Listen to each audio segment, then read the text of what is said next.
किसी औपचारिकता के हम सीधा विषय को प्रारंभ करते हैं। मेरा विषय है गुरुदेव श्री के जीवन में मौन का मर्म, और उसको जो टाइटल दिया गया है no reply is the best reply. Gurudev Shri एक ऐसे गुरु हुए कि जिन्होंने वाणी से तो सिखाया ही, पर जिनके मौन ने भी हमें बहुत कुछ संदेश दे दिया है। हम यहाँ उपस्थित होकर उन गुरु की चर्चा कर रहे हैं।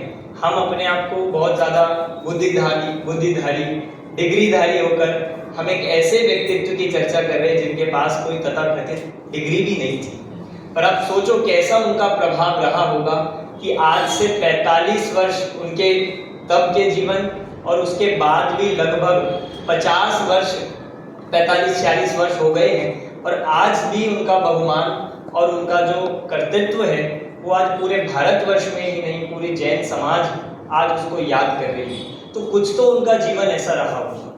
क्या उन्होंने मौन के माध्यम से भी हमें कुछ संदेश दिया है? देखिए, मौन का थोड़ा सा तात्पर्य समझें कि मौन की अपनी एक भाषा होती है। मौन ना कहकर भी कुछ कहना होता है, ये भी हमें गुरुदेव श्री के जीवन से परिलक्षित होता है।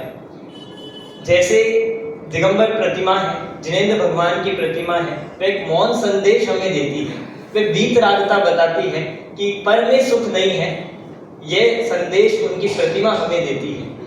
दिगंबर मुनिराज होते हैं जो आत्म स्वरूप में लीन होते हैं, बिना कुछ बोले ही सभी जीवों को उनके माध्यम से मौन उपदेश प्राप्त हो जाता है।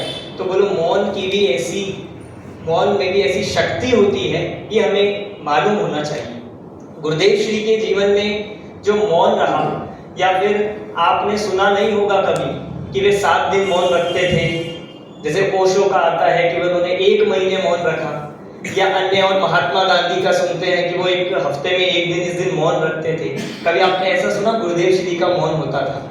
फिर ये टाइटल ही गलत हो गया कि नहीं कि मौन गुरुदेव श्री के जीवन में।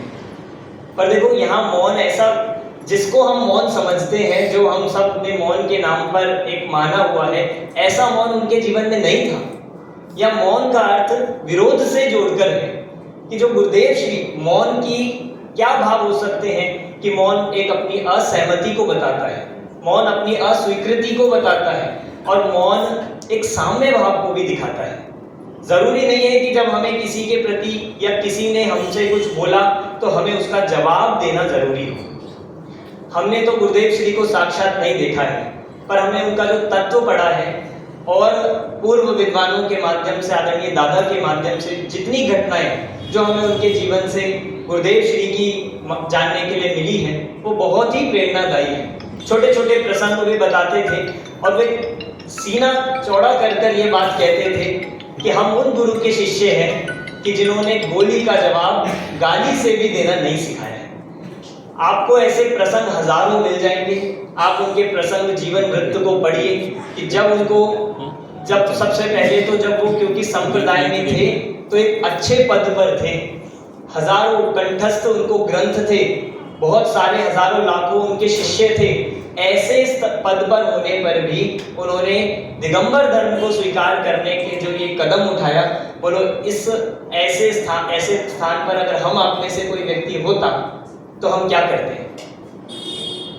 जो हम करते वही उस समय के लोगों ने किया।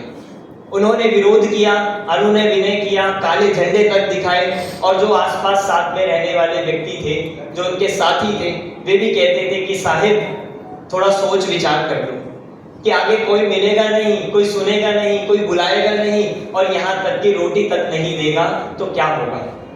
तो वे तो स्पष्ट गर्जना करके कहते थे कि हमने ये मार्ग रोटियों के लिए या भोजन के लिए नहीं छोड़ा है, हमने सत्य को जान लिया है और हम सत्य के मार्ग को किसी कीमत पर छोड़ने वाले नहीं हैं। ये उनका मौन था, ये मौन का उनका जवाब था।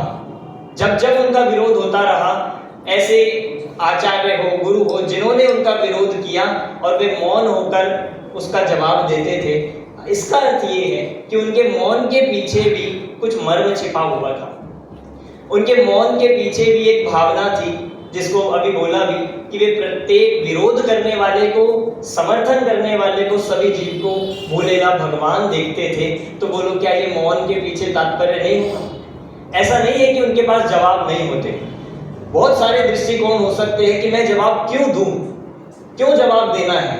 हम गुरुदेव श्री के शिष्य होकर उनके मौन की चर्चा करते हैं और हम अपनी ही समाज में, हम अपने ही पंथ में, हम अपने ही ग्रुप में मौन नहीं रह पाते हैं। हम अपने आप को उनका शिष्य बताते हैं और जरा जरा सी बात पर हम जवाब देना चाहते हैं। तो बोलिए हमने गुरुदेव श्री के मौन से क्या सीखा। एक सूक्ति आपने सुनी होगी कि विरोध प्रचार की जननी होती है, और ऐसा ही हुआ। जितने लोग विरोध करने गए वे उनके बन के हो गए। और ऐसा आज भी होता है। जब गुरुदेव श्री को कोई नहीं जानता था, जितने लोगों ने विरोध किया और लोग जान गए, और उन्होंने क्या किया उसके बदले कि वे और गुप्त होते चले गए। वे तो जो अपना कार्य करने के लिए निकले थे वही कार्य करते रहे। किसी एक व्यक्ति को भी नहीं कहा कि चलो बुला लो, एक मीटिंग कर लेते हैं, एक बार सामना कर लेते हैं, एक बार हम समझा ही देते हैं अपना मत क्या है, हमारी भावना क्या है। ये उन्होंने किसी को व्यक्तिगत नहीं समझाया, सभी जीवों को एक समान देखा और सबको अपने प्रवचन के माध्यम से उत्तर दिया। यही उनका मौन का मर्म था। इसलिए हमें यही संदेश उनके जीवन से मिलता है, और वाणी से तो सीखते ही हैं, मौन से भी सीखें। मैं आपको मौन व्रत रखने की बात नहीं कह रहा हूं, पर उसके पीछे प्रत्येक जीव को भगवान देखना, उसके पीछे प्रत्येक जीव को अपने समान सिद्ध देखना, सिद्ध बनने की सामर्थ्य वाला देखना, ये मौन की दृष्टि पीछे रही है। बहुत सारी इसमें बातें और भी हो सकती हैं। आप जीवन देखिए और हम उनकी वाणी से भी सीखें, उनके मौन से भी सीखें। इतनी भावना के साथ मैं कहूँगा।